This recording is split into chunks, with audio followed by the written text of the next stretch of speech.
India एक आगे बढ़ता हुआ देश है। तेजी से बढ़ती अर्थव्यवस्था और युवा और जोशीली आबादी के साथ इंडिया का सपना है एक ग्लोबल इकोनॉमिक पावर हाउस बनना। गवर्नमेंट ने $5 ट्रिलियन की इकोनॉमी का एक महत्वाकांक्षी लक्ष्य रखा है।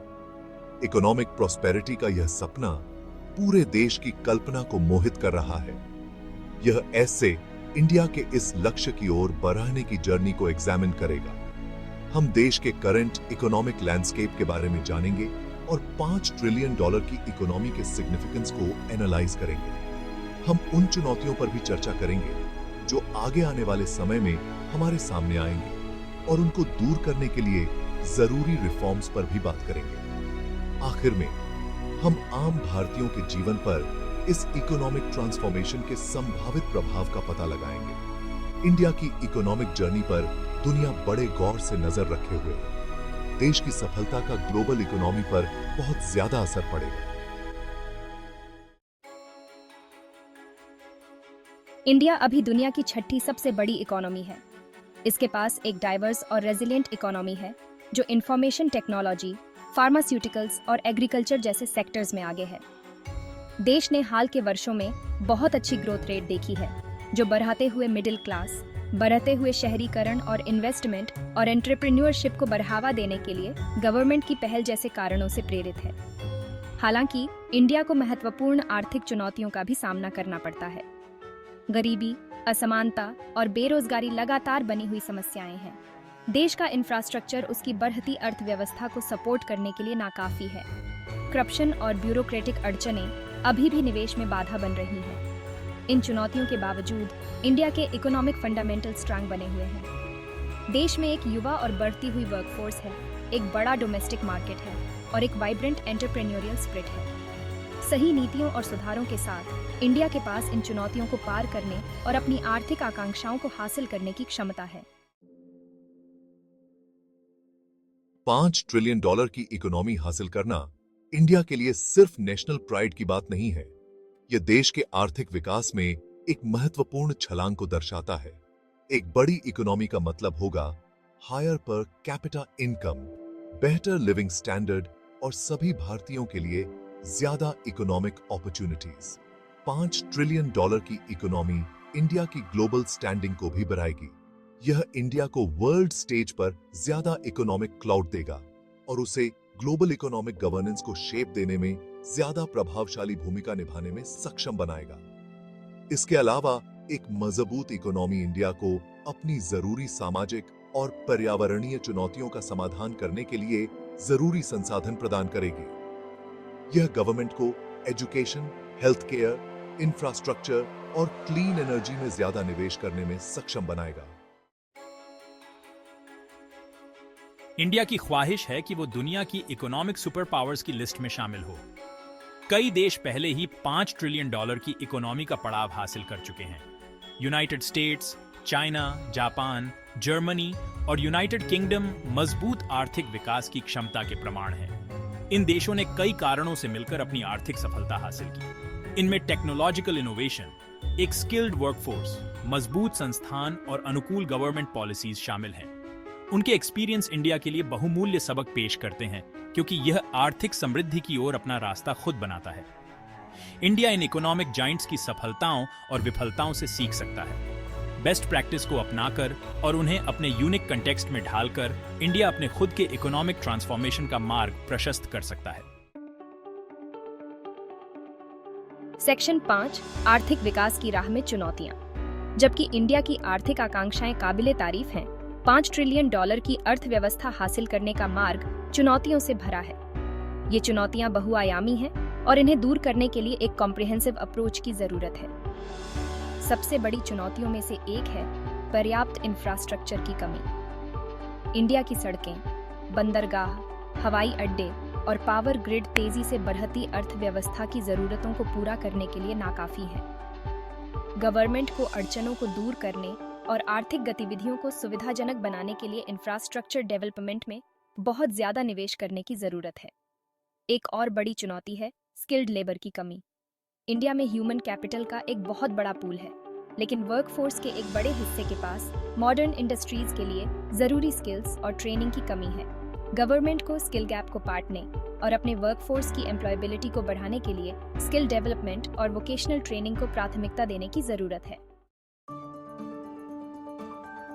सेक्शन 6 मैन्युफैक्चरिंग, आर्थिक समृद्धि का इंजन। मैन्युफैक्चरिंग को अक्सर आर्थिक विकास का इंजन माना जाता है। इसमें बड़े पैमाने पर रोजगार पैदा करने, एक्सपोर्ट को बढ़ावा देने और टेक्नोलॉजिकल इनोवेशन को आगे बढ़ाने की क्षमता है। इंडिया को अपने आर्थिक लक्ष्यों को हासिल करने के लिए अपने मैन्युफैक्चरिंग सेक्टर को फिर से जीवंत करने की जरूरत है।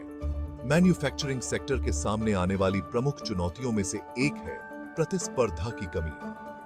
भारतीय मैन्युफैक्चरिंग फर्म्स अक्सर अपने ग्लोबल काउंटरपार्ट्स के साथ प्रतिस्पर्धा करने के लिए संघर्ष करती हैं, क्योंकि हाई इनपुट कॉस्ट, ब्यूरोक्रेटिक अड़चने और अपर्याप्त इंफ्रास्ट्रक्चर जैसे कारण मौजूद हैं।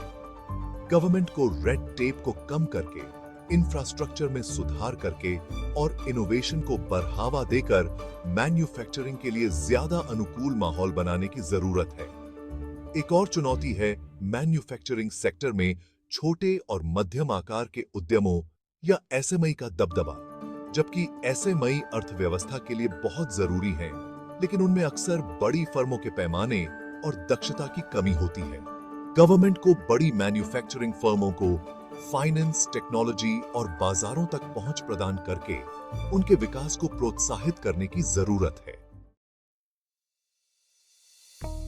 सेक्शन 7 शिक्षा और इंफ्रास्ट्रक्चर, एक मजबूत अर्थव्यवस्था के स्तंभ। शिक्षा और इंफ्रास्ट्रक्चर दो महत्वपूर्ण स्तंभ हैं जो आर्थिक विकास को रेखांकित करते हैं। एक अच्छी तरह से शिक्षित वर्कफोर्स इनोवेशन, प्रोडक्टिविटी और ग्लोबल कॉम्पिटिटिवनेस के लिए बहुत जरूरी है। इसी तरह व्यापार, वाणिज्य और समग्र आर्थिक गतिविधियों को सुविधाजनक बनाने के लिए मजबूत इंफ्रास्ट्रक्चर बहुत जरूरी है। इंडिया को अपनी शिक्षा प्रणाली की क्वालिटी को बेहतर बनाने के लिए बहुत ज्यादा निवेश करने की जरूरत है।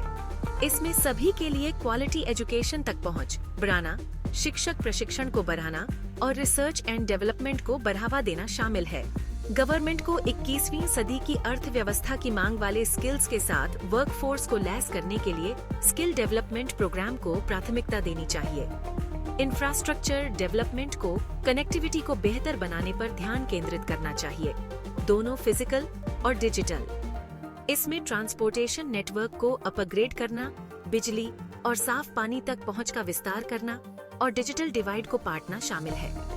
इन क्षेत्रों में निवेश करके इंडिया व्यवसायों के विकास और विदेशी निवेश को आकर्षित करने के लिए ज्यादा अनुकूल माहौल बना सकता है। सेक्शन 8 एनर्जी पॉलिसी, इंडिया के विकास को बढ़ावा देना। एनर्जी किसी भी अर्थव्यवस्था की लाइफलाइन होती है। आने वाले दशकों में इंडिया की एनर्जी जरूरतें बहुत ज्यादा बढ़ने का अनुमान है, क्योंकि देश आर्थिक विकास की राह पर आगे बढ़ रहा है। अपनी ग्रोथ को बनाए रखने के लिए इंडिया को एक कॉम्प्रिहेंसिव और सस्टेनेबल एनर्जी पॉलिसी की जरूरत है। इंडिया के एनर्जी सेक्टर के सामने आने वाली प्रमुख चुनौतियों में से एक है जीवाश्म ईंधन, खासकर कोयले पर बहुत ज्यादा निर्भरता। जीवाश्म ईंधन पर यह निर्भरता पर्यावरण और ऊर्जा सुरक्षा दोनों के लिए नकारात्मक परिणाम लाती है। इंडिया को सोलर, विंड और हाइड्रो पावर जैसे रिन्यूएबल एनर्जी सोर्स को बढ़ावा देकर अपने एनर्जी मिक्स में विविधता लाने की जरूरत है।